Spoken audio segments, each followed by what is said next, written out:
your reading. The next part of the video is pronouns. We know that pronouns comes in place of a noun. Noun is a naming word. Pronoun replaces a noun. Some common pronouns are I, me, she, we, they, who, what, etc. So there are different types of pronouns, each serving different purposes. The types of pronouns we are going to learn in this chapter is personal pronouns, demonstrative pronouns, interrogative pronouns, relative pronoun, indefinite pronouns, reflexive and intensive pronouns. Intensive pronouns is also known as emphatic pronouns. Pronouns are words that substitute for nouns. We use them in place of nouns.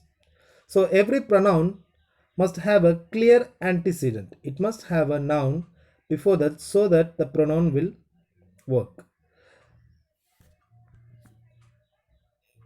Let's see personal pronouns.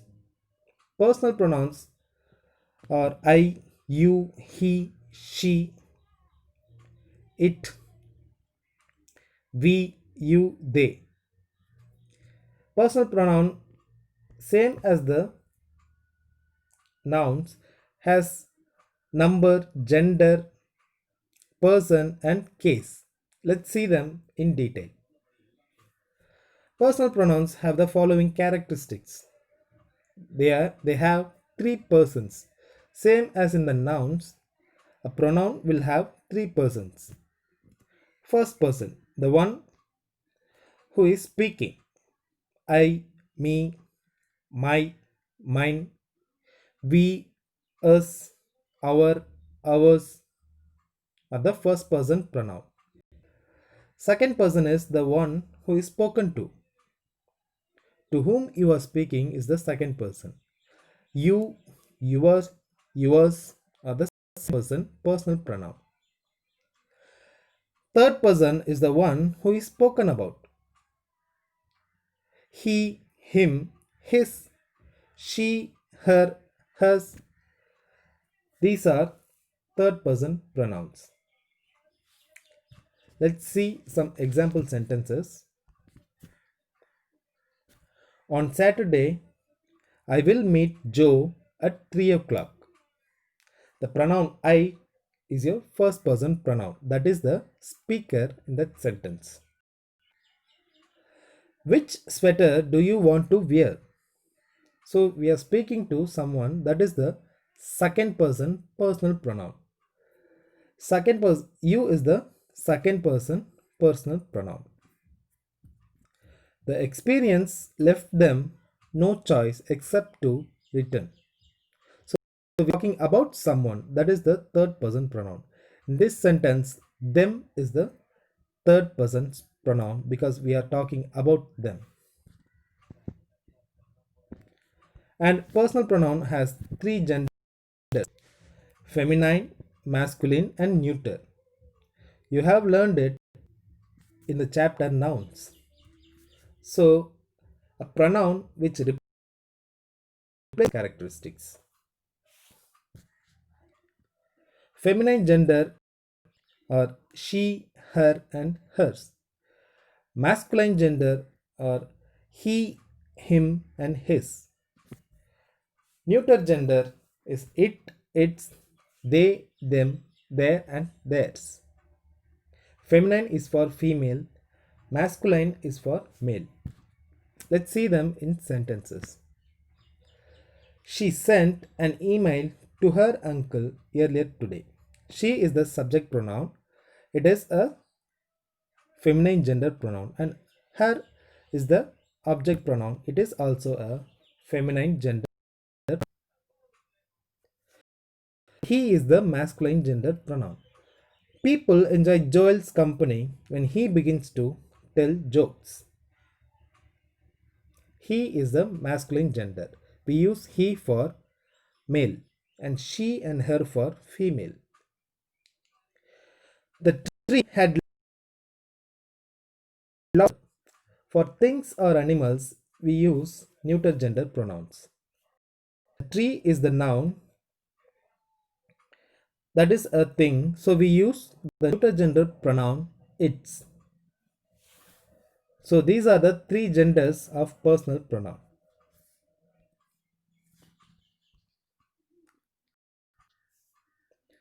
And personal pronoun has two numbers. Same noun, same as in nouns, it has two numbers, singular and plural.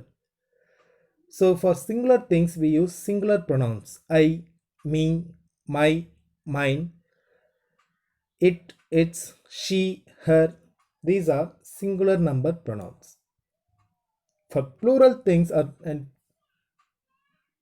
plural persons, we use plural pronouns. We, us, our, ours, you. You comes for both singular and plural. You and your are singular as well as plural based on the sentence. They, them, their, theirs are plural number personal pronouns. In this sentence, they told me that they had seen him during their vacation.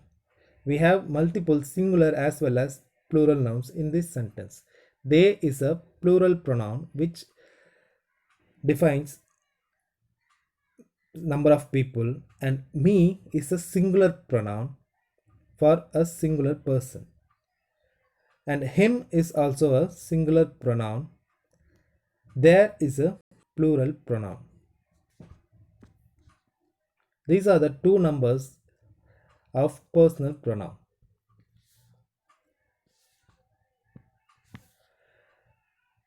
The personal pronoun also has three cases: subjective, possessive, and objective cases. Sometimes possessive case pronouns will be taught separately as possessive pronouns, but it is only a case of that pronoun. Subjective pronoun, which comes as the subject in a sentence: I, you, he, she, it, we, they are a subjective case pronouns. Objective case comes as the object of a sentence: me, you, him, her, it, us, them. These are objective case pronouns.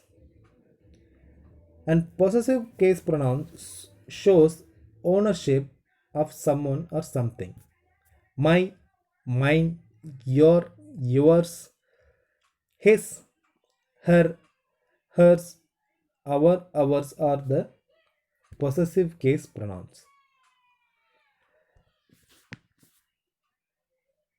Examples for subjective case: she met Paul at the club. She is the subjective case personal pronoun. It comes as the subject in a sentence. She is the one who does the action. Possessive case. Possessive case, as I told you, shows ownership of a person or something. Eleanor, please bring me my orange scarf. That shows a possession and ownership. My orange scarf shows an ownership. So the pronoun my is in possessive case. That is what we call a possessive pronoun. That orange scarf is mine. So mine shows the possession of someone. And for objective case, when a pronoun comes as the object in a sentence, it is said to be in objective case. Mary wants us at the conference. Mary is the subject. She is the one who is doing the action. Wants us. Us is the object. When a pronoun is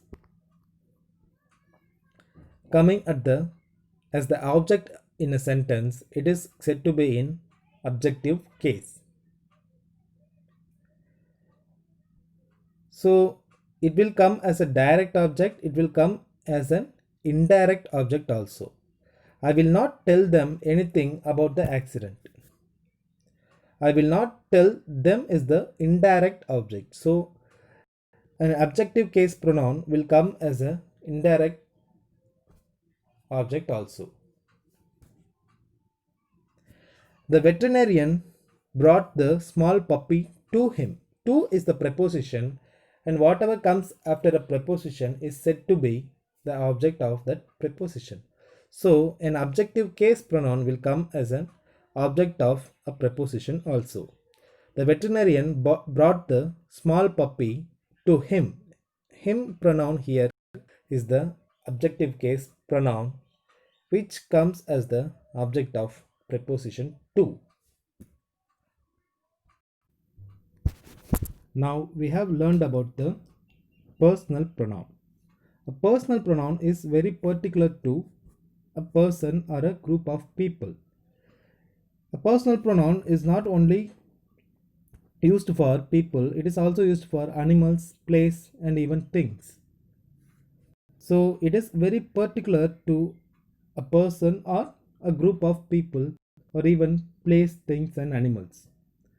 But the exact opposite of it is an indefinite pronoun. Indefinite pronoun is not particular to any person, place, or thing. It is very general, it is very non specific in its attribute. So, personal pronoun is very particular to a person, and indefinite pronoun is not very particular, it is very general. So, the next type of we are going to learn is demonstrative pronoun. We will learn about indefinite pronoun in the next slides. Just the next one is demonstrative pronouns. There are four demonstrative pronouns which we use to point at things or identify some things. This, that, these, and those are the demonstrative pronouns. There are some difference between these four words because this and that will be used for singular things, and these and those will be used for plural things. And you can see this and that will be used for things that is near to you. So this will be used for a thing near to you that should be singular. These will be used for the things near to you that is plural.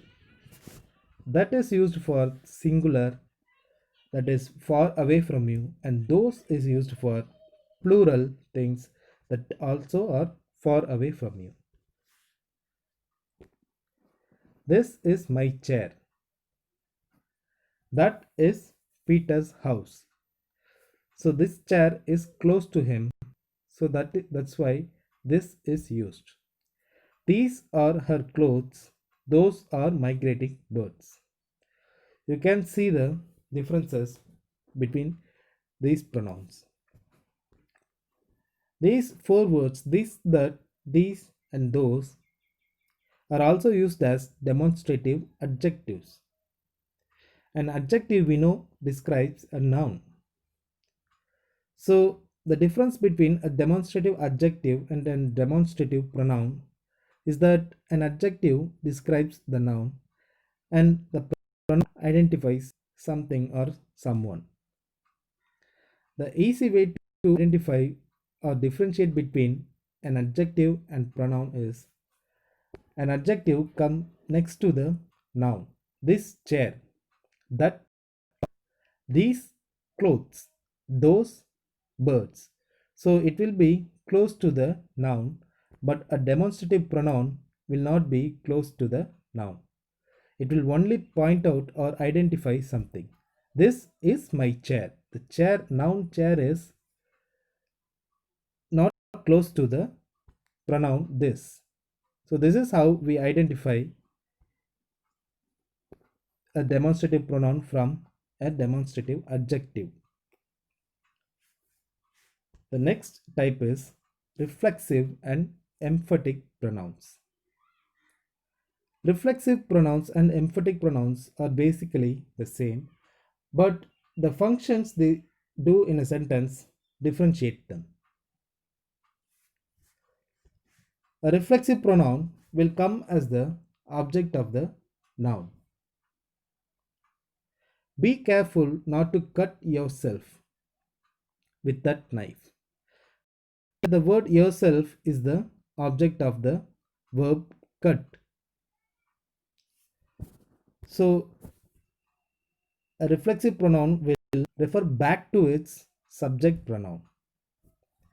For I, the reflexive pronoun will be myself. I hurt myself. You, yourself. You don't embarrass yourself. He, himself. She, herself. It, itself. These are singular, reflexive, and emphatic pronouns. The plural ones are we, ourselves, you, yourselves, they, themselves. But there is a difference between reflexive and emphatic pronoun.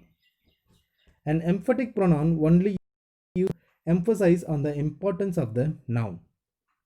It will stress the importance of the noun. It will not act as the object of the noun.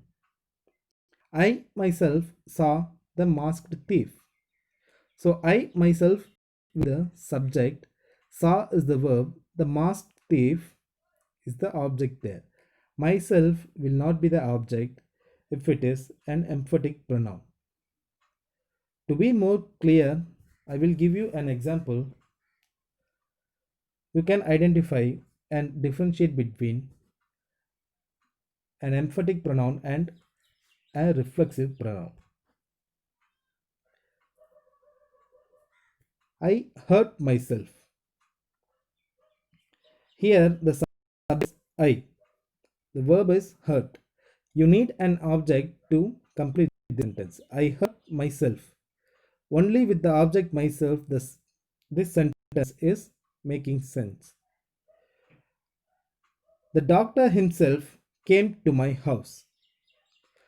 The doctor is the subject, came verb, and to my house is the complement. So the easy way to identify is when it is used as a reflexive pronoun, the pronoun myself should be there, otherwise it will not make sense. But for emphatic pronoun, it is even if you remove this emphatic pronoun himself, it will still make sense. I hurt. Have the object here, so you don't know whom you have hurt. You have if you have hurt others or hurt yourself. So I hurt myself makes sense only when the reflexive pronoun is present. But the doctor came to my house without the pronoun himself, it will make sense. The doctor himself came to my house. If you remove the emphatic pronoun himself, it will still make sense. That is one way of identifying whether it is a reflexive or emphatic pronoun. The next one is indefinite pronoun. While learning personal pronoun, I told you that indefinite pronoun is not referring to a specific person, place, or thing. Each thinks about the story. It is not particular, it is for very general. Indefinite pronouns are one, nobody, each, anyone, anybody, either, everyone, everybody, neither, someone, somebody, and nothing.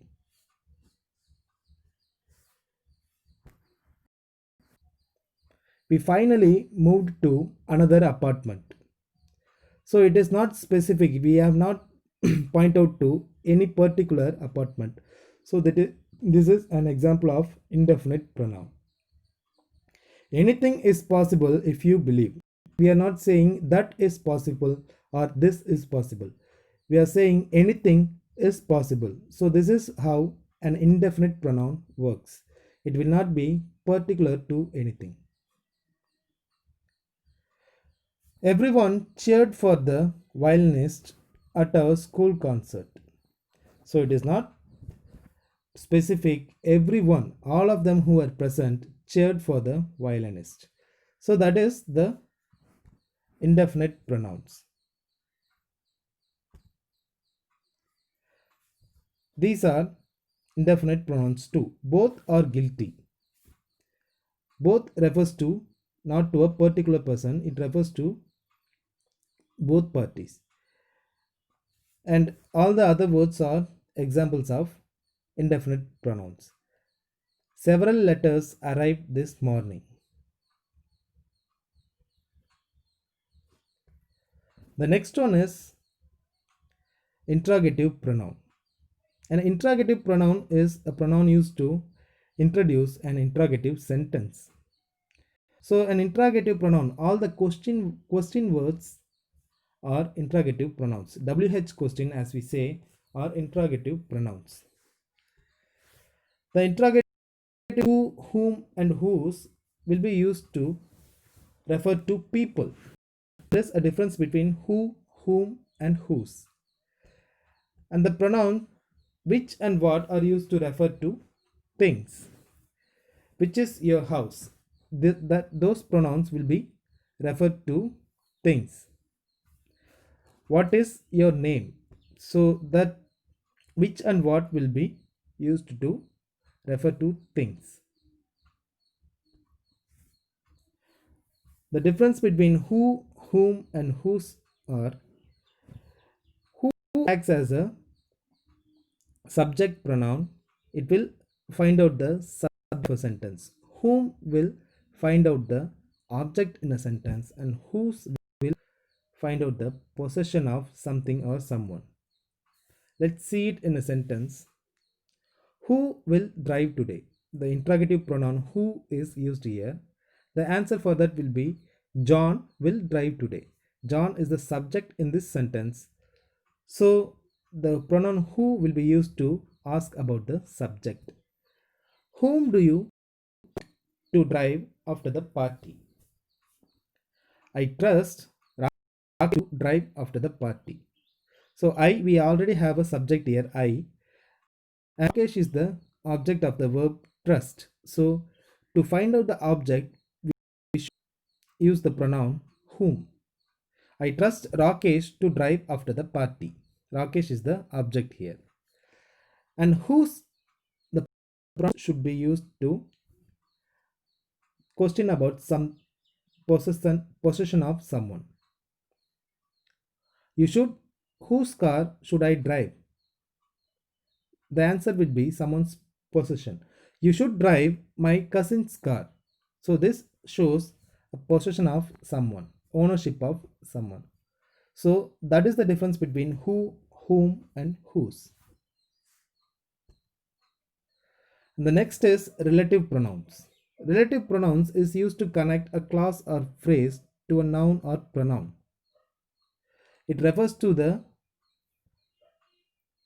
noun that was mentioned before. It is also used to introduce a relative clause. The pronouns who, whose, whom are used for people. The woman who called yesterday wants the house. The pronoun who here refers to the woman. That shows the relationship of the woman to this class, to the next class. Did you see the letter which came today? As I told you, which that are used to refer to things and animals. Did you see the letter which came today? Remember, these are not interrogative pronouns, these are relative pronouns which only these do not ask questions, these only shows relative relations. I love the puppy which is jumping at the kitchen. The puppy is the one we are referring to by the pronoun which. He is a man whose opinion I respect. This man's opinion is being respected. So the man is the noun which the pronoun whose is referring to. The author whom you criticized in your review has written a reply letter in reply. So this comes as the object. This refers to the object author.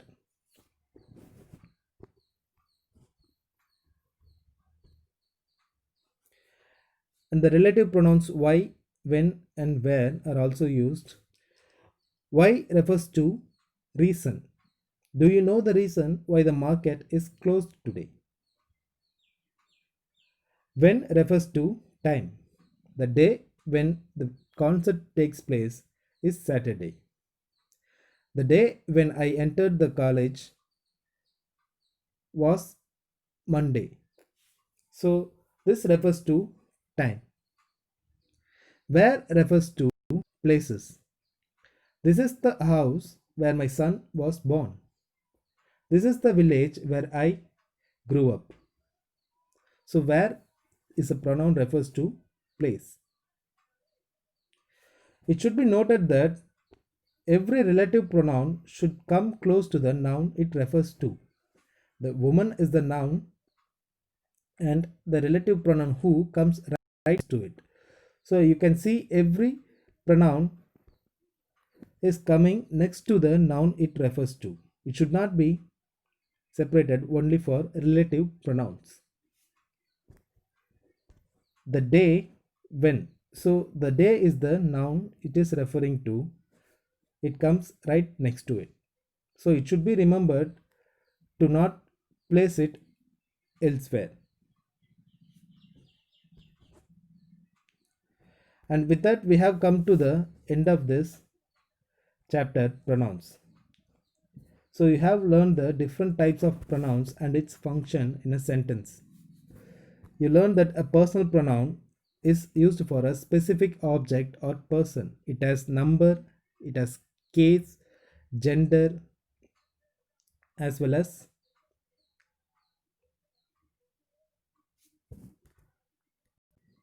person. It has first person, second person, and third person.